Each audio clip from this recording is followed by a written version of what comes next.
OdAomo is a brand that is changing the Kenyan fashion industry with its unique, vibrant, detailed, handcrafted, fashion-forward wear. We live out loud with the director and designer-in-chief of OdAomo, Dr. Sophia Aomo Omoro. Next.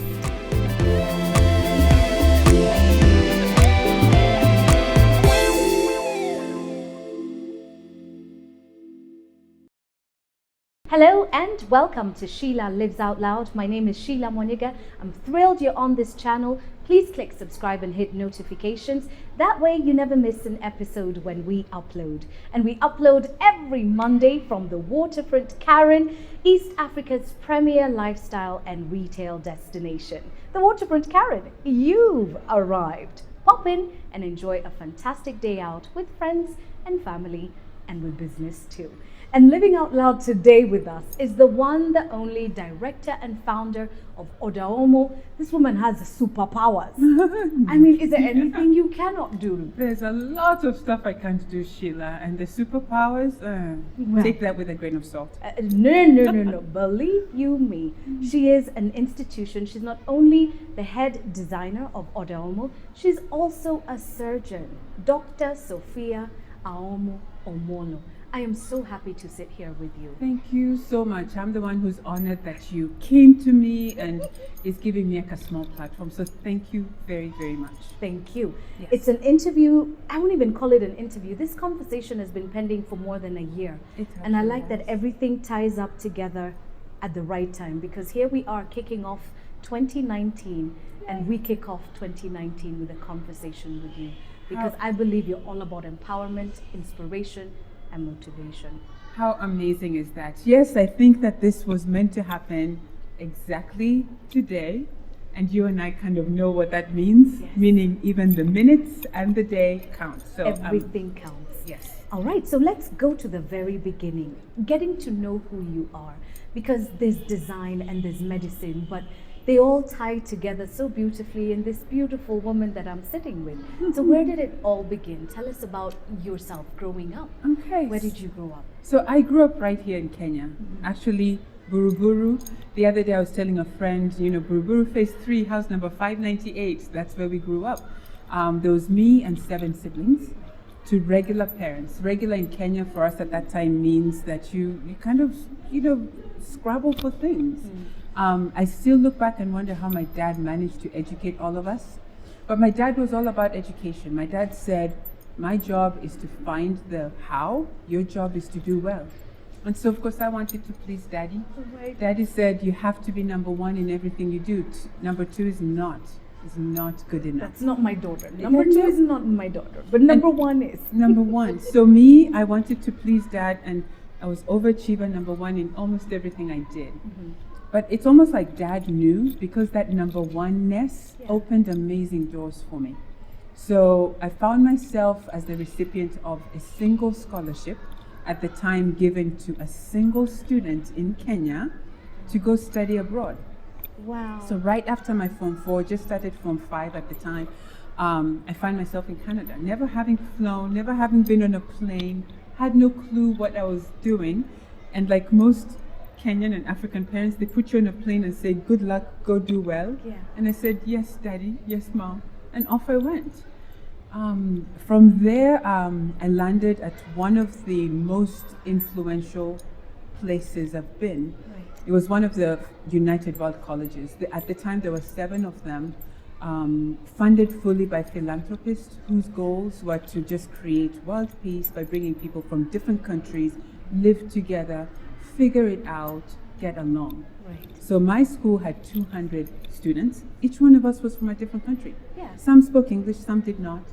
We changed roommates periodically, and it was our job. So then the experience is richer. You're Absolutely. Not, confining yourself to people who seem like you, look like you, speak like you, are almost like you. That's so your fantastic. mind opens up and you realize that in the core of us, we're just human beings, wanting the same things in life.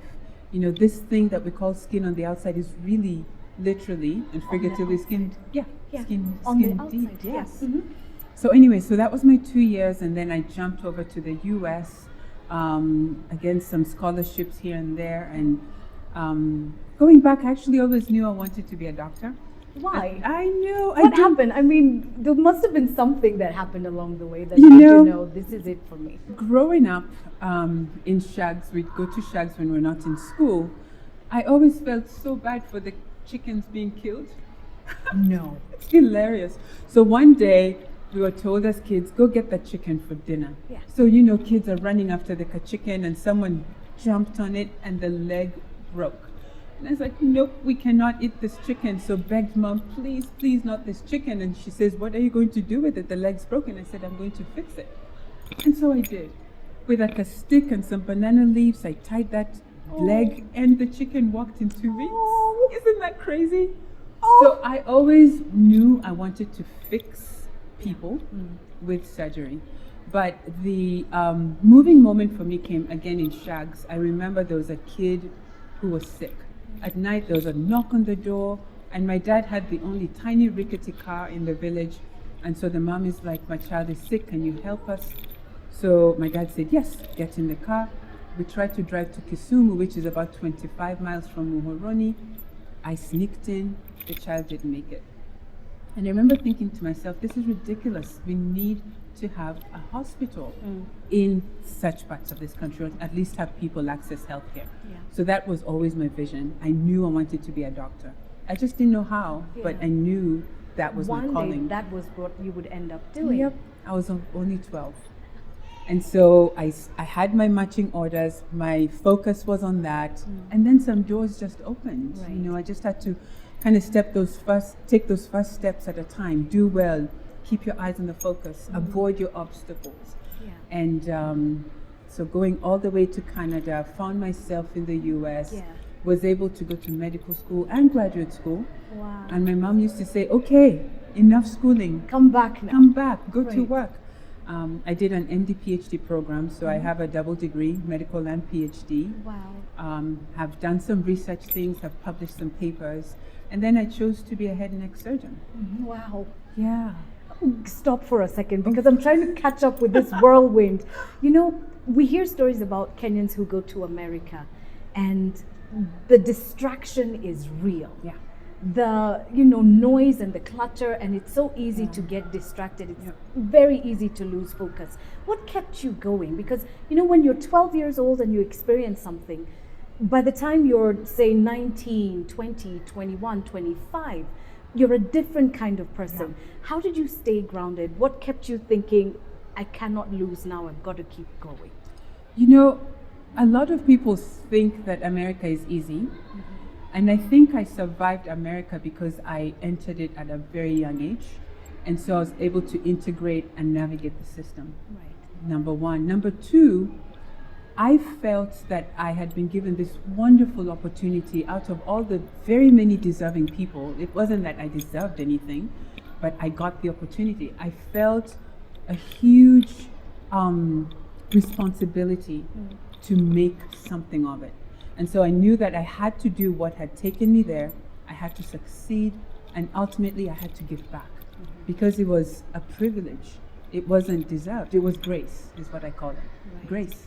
And so that gave me a lot of responsibility to focus and get it done and then give back. It's not just in surgeries across Right. the pond. Yeah. It's also giving back here. You've got a foundation that we're going to talk about in a little Yes. moment. Yes. But I just want to connect the dots with OdAomo. Yes. Because here you have this thriving medical career going. You're doing something that you know you were called to do, and you're doing well. But then here comes fashion. Fashion. How now? I know. Please help me At the- connect that dot. At the end of the day, as you can see, I'm a super girly girl. And A beautiful one too. thank you. I mean, I had to break the mold of number one, I'm in a surgical field where it's mostly guys. Actually, my training residency, I was the only female. And so such times people are forced to conform and be more masculine. Don't be so girly. Don't do your hair up and don't wear, But I was like, I'm such a girly girl. Those are the things I love. Yeah. And growing up in Kenya with mom had the 6 girls. We didn't have money. Mom was a seamstress, and so mom would say, okay, I have a fabric. What do you guys want? And so we had to each design what we wanted, usually from the same fabric. 3 sets of girls were usually wearing the same fabric and 3. So I was like, okay, I love you guys. Right. The fabric is not my choice, but my style I'm is definitely going to stand stand out. So I used to, draw and design my stuff. I've always loved it. When I went to the US, one of the challenges I had was buying off the rack where there's like a zillion things of what looks the same. It's like photocopy. It's like Yes. your little automatons, all of you dressed the Exactly. same. Yes. And so I found myself buying and then altering. And then I was like, oh, why am I doing that? Why don't I just So buy the fabric that you want and then bring just- it and have someone make it? Yeah. So then I was like, I can combine a few things together here. My love for fashion Yeah. with a give back heartbeat, meaning get it done in Kenya, Yeah. provide jobs back home, and make Kenya kind of known in the fashion industry in the West. So it was like killing multiple birds, not even 2 birds, Yeah. multiple birds with 1 stone, Right. while feeding my soul. I like that fashion feeds your soul. It feeds my soul.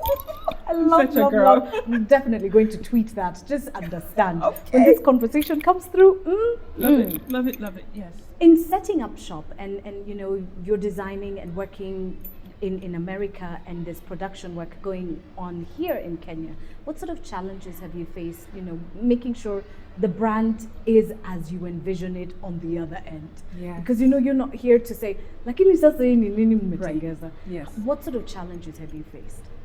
It's not been easy, I have to say that, but I will tell you the biggest blessing and the thing that I found works perfectly for me is your team. I have a fabulous team, both in the US where we have our first shop and in Kenya. And actually I was just talking to one of my ladies today saying, we're just separated by a tiny continent, but we're a team. And with the team, we're in touch every day, either by email or by text or by WhatsApp. And then the team roles are not duplicated, so you don't have a manager in the US and a manager. It's all the same, so every single person is important and is a very, very instrumental part of the wheel. I think that gives the team ownership, accountability, and they can fix things knowing that this is not for someone, it's for us as odAomo. And what I tell all of my team members at odAomo is that odAomo is our platform. It's our platform to do something amazing while, yes, feeding our souls with fashion, but what are we going to do with that platform or that visibility that odAomo gives us? I was talking to, again, one of my ladies today and said, you've been with me for 1 year as a sales associate. What's your 2019? You've grown. Give me your path and how we at odAomo can facilitate that. So by empowering the team, I have very dedicated people who don't need micromanaging, who don't need to be looked at and say, did you do it or did you not? They just do it. They know. They know. They They're very automatically know. proactive. Yes. Right. In speaking about odAomo, the brand is unique, it's vibrant, it's just different. So tell us about this difference, this vibrancy, because you can tell an odAomo piece. I don't know if it's because I live in this store. Which I love. Yeah. I know. I love Amongst that. others. Yes. But there's this vibrancy. Tell us about why it's so important that, the handcraftedness. Hey, I've just created a word here, as you can see. I love that. Tell us about this uniqueness of Yes. odAomo. So, odAomo means house of Aomo. For my fellow Luas, Od means house of. Aomo is my middle name. Now, I wanted to capture all the essence of who I am, but realizing that sometimes I'm kind of out there with my style, make it in a way that anyone can wear it. So I picked little tiny tidbits of all the things that for me give me a heartbeat. And for me, knowing where you came from, knowing where you're going, and drawing from those around you and bringing it together is what I wanted to capture. So what do I mean by that? I love Victorian stuff. I don't know why, don't ask me, but I do. I love the ruffles and the silhouettes and the full skirts and the bustles, and I love it. Maybe in another life I was something, I have no idea, but I love possible. it. But the truth of the matter Queen is... Sophia. Yes! There you Actually, go. I've thought myself. But the truth of the matter is that I'm a Luo girl, born in Kenya, Yeah. and recently found out that my great-grandmother was Kipsigis. Wow. For the longest time, I couldn't understand my love for Maasai The beading. beadwork and yes. the culture and the heritage, And they yes. just speak to you. They just speak to my soul. And then I was like, see, the thread is in there. And so I wanted to combine, the cultural aspects with the past aspects with a futuristic, edgy feel, so that any woman wearing an odAomo piece is empowered. I'm all about empowering people. I want you to feel confident in my pieces, regardless of whether you're yellow, black, green. Your color doesn't matter. Your body type doesn't matter. And for that, you don't have to wear head to toe odAomo. Just like a statement piece from the brand will empower you. And it sits. I mean, it will even sit with Western styles, because Yes. look at that and I look at know. this. Yes. And look at what you're wearing Yes. as well. And just everything sits beautifully. Thank you. It Thank truly, you, Sheila. truly does. That was my goal. I've been so amazed and honored that a majority of my clientele are non-ethnic people. And by that, I mean people of not color, because that's who has been mostly exposed to it, being that we started in New Orleans. And so they've embraced it, they wear it, they carry the mud cloth, they wear the beading, and I'm like, thank you. So I'm very honored about that. Wow. In speaking with you about odAomo and your medical career, I know that you have a heart to give. It's part of who you are, and you cannot change that. No. And I'd like to just, switch gears for a second and look at the foundation and trace its origins, Yes. and most importantly, its future, because there's a present that is so strong, and it's also part of the reason you're around. Yes. But let's go back to the foundation. Why was it so important for you to not just have this medical career and not just, feed the soul, but feed others as well in a different way? Yeah. Let's talk about the foundation. So my foundation is the Blooming Lily Foundation. The name is actually derived, I would say doubly, a flower blooms. In order for you to fulfill your purpose as any kind of flower, you need to grow, you need to then have your leaves, you need to have your flower petals that are fragrant and bright, and then your pollen that gives. So that was the metaphoric part of the name. But the deeper emotional, personal connection to the name is my sister Lilly.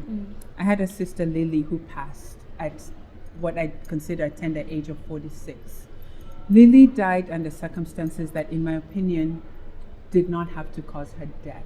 But because of her surrounding and weeds, as I call it, it choked her flower and she didn't bloom. Lilly had some depression that was not only undiagnosed, untreated as well. And people with depression are prone to entering relationships that may not be very healthy, as she did.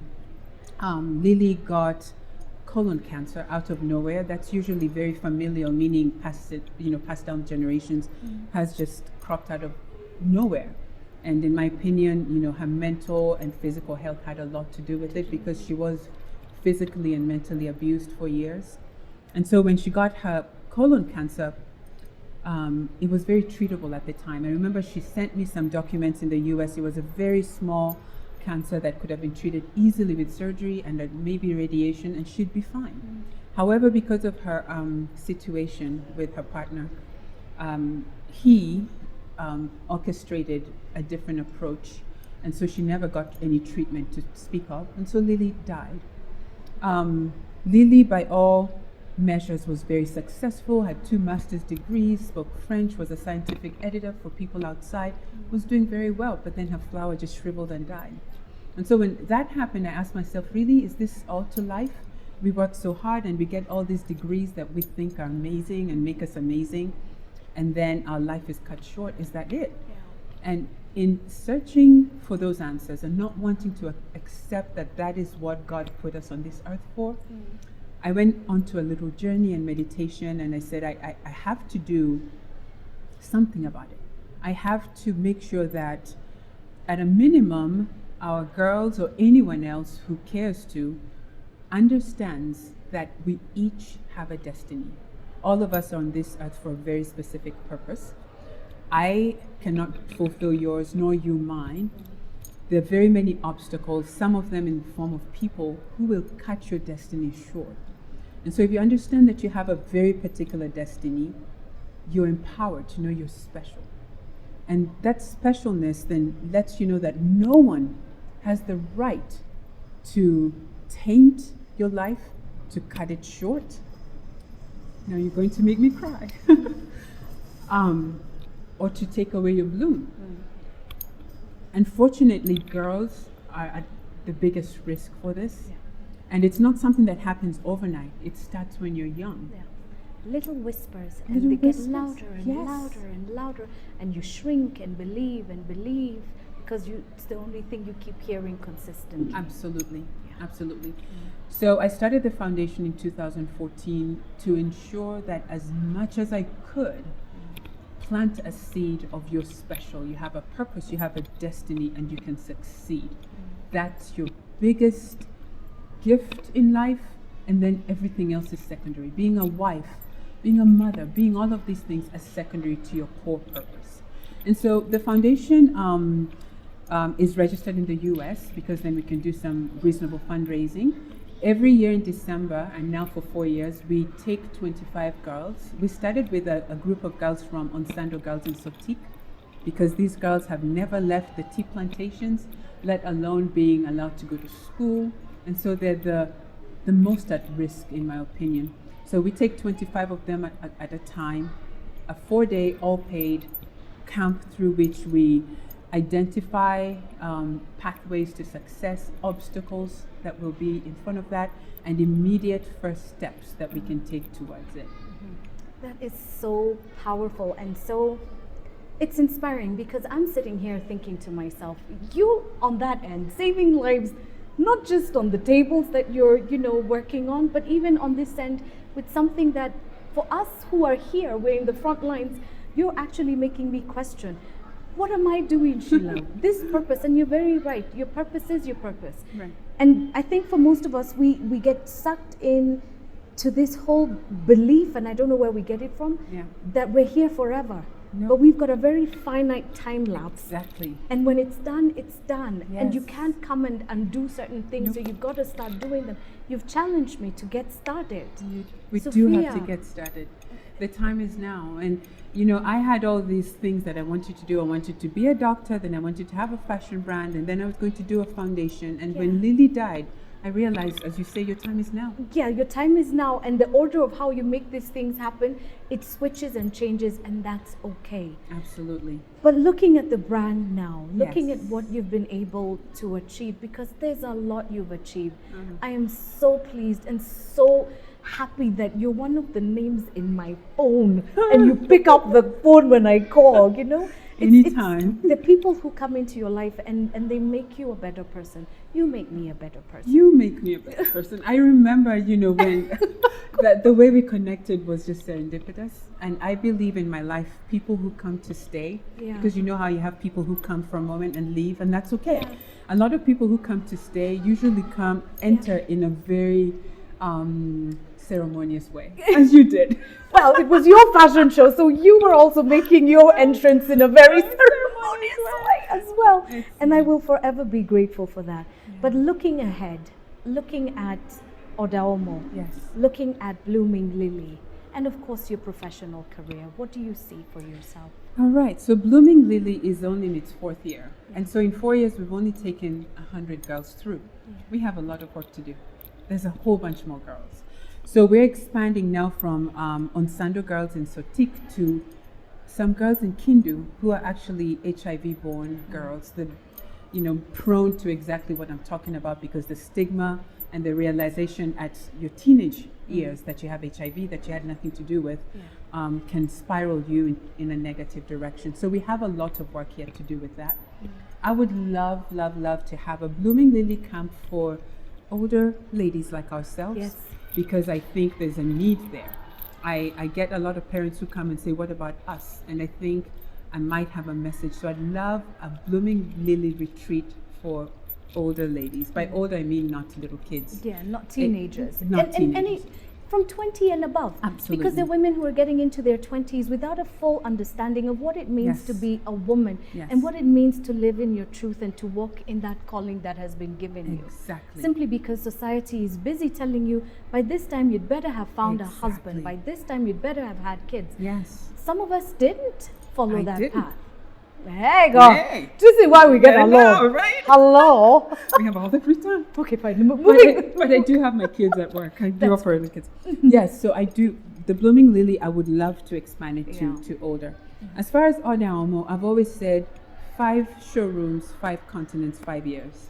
And so I gear up my team for that. You know, I have a very global team.